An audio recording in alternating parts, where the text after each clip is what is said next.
मध्य प्रदेश की ये विजय चमत्कारी है, विशेषकर पृथ्वीपुर और जोबट विधानसभा। ये दोनों विधानसभाएं कांग्रेस का अभेद गढ़ रही है। पृथ्वीपुर में पिछले 2018 के चुनाव में हमको कुल 12,000 वोट मिले थे। भारतीय जनता पार्टी चौथे नंबर पर थी। जब हमने प्रारंभ किया था तो ये सोच कर प्रारंभ किया था कि मुकाबला अच्छा हो जाए, ऐसा ना हो कि ठीक से मुकाबला ही ना हो पाए। वहाँ से बढ़ते बढ़ते और बसपा के अनुपस्थित रहने के बाद भी पिछले चुनाव में 31,000 वोट बसपा को मिले थे।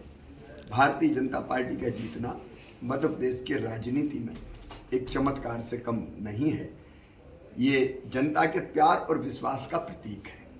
वैसे ही जोबट हर तरफ ये बात कही जाती थी कि बीजेपी तो एंटी आदिवासी है, आंदोलन हो रहे थे, प्रदर्शन हो रहे थे, हम आदिवासी विरोधी है, ये आरोप उन पर चिपकाए जा रहे थे। 90% से ज़्यादा वोट वहाँ आदिवासी है, ट्राइबल है।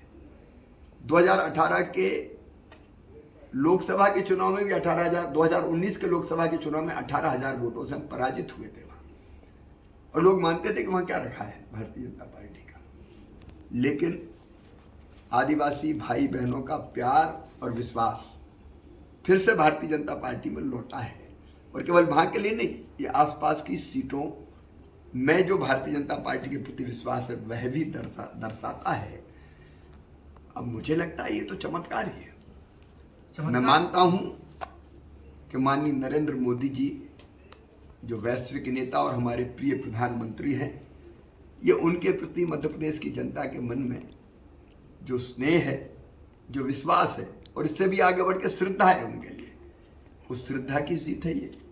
भारतीय जनता पार्टी की सरकार ने जो काम किए, केंद्र सरकार के साथ साथ राज्य सरकार ने भी अनेकों जन कल्याणकारी योजनाएं बनाई। हमने आदिवासी बहनों और भाइयों के लिए भी उनकी ज़िंदगी बदलने के लिए, क्योंकि हम केवल सरकार नहीं चला रहे, जनता की ज़िंदगी बदलने का अभियान है हमारा। और इसलिए उनकी ज़िंदगी बदलने के लिए जो कार्यक्रम हाथ में लिए, उन कार्यक्रमों के प्रति, योजनाओं के प्रति ये जनता का विश्वास है। सचमुच में विकास के प्रति विश्वास, मोदी जी ने जो कुछ किया उसके प्रति विश्वास, उसी का प्रकटीकरण हुआ है। और सच में जनता को अगर प्रेम दो तो जनता दोगुना लौटाती। अरे मुझे तो सचमुच में बहुत आनंद आया और मैं तो फिर जाऊंगा।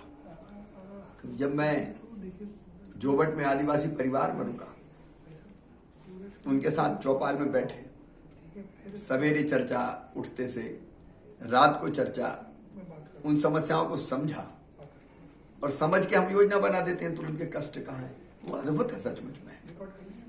बुरहानपुर के पास बहादुरपुर करके गांव था, वहां एक बैंड बजाने वाले भाई के घर रुका, जहां 1.5 कमरा था उनके पास। एक में उनका परिवार रुक गया, आधे में मैं रुका। और एक ही बाथरूम था। बाथरूम क्या था, पर्दे लटके हुए थे, वहीं हम बारी बारी करके हमने स्नान किया। लेकिन सवेरे से जनता के बीच में बैठ गए, प्रांगण में जाके खटिया पे दाढ़ी बनी, लोगों से चर्चा की।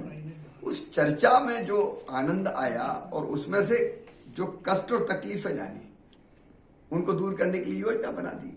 कहीं केवट भैया के घर रुक गए पृथ्वीपुर में जाके। अद्भुत आनंद है जनता के साथ जुड़ने का। और मैं तो पहले से भी ये करता रहा हूं, आगे भी जनता को बेहतर ढंग से समझने के लिए जनता के बीच रहना, रुकना, भोजन करना, इसका अपना महत्व है। हम बड़े हैं और जनता छोटी है, बजाय इसके हम जनता के साथ एक में क्यों ना हो जाए। सुनहरा भविष्य आपकी राह देख रहा है। एकलव्य यूनिवर्सिटी में चुनिए अपने मनपसंद करियर कोर्स जैसे engineering, agriculture, management, nursing, forensic science, journalism, PhD आदि में प्रवेश लें और अपने सपनों को नए पंख दे। एकलव्य यूनिवर्सिटी, सागर रोड। बुंदेली बौछार की शानदार खबरें और देसी मनोरंजन देखने के लाने सब्सक्राइब करें हमारे YouTube चैनल को और बेल आइकन दबावो ना भूलें। संगई फॉलो करें बुंदेली बौछार के Facebook पेज को।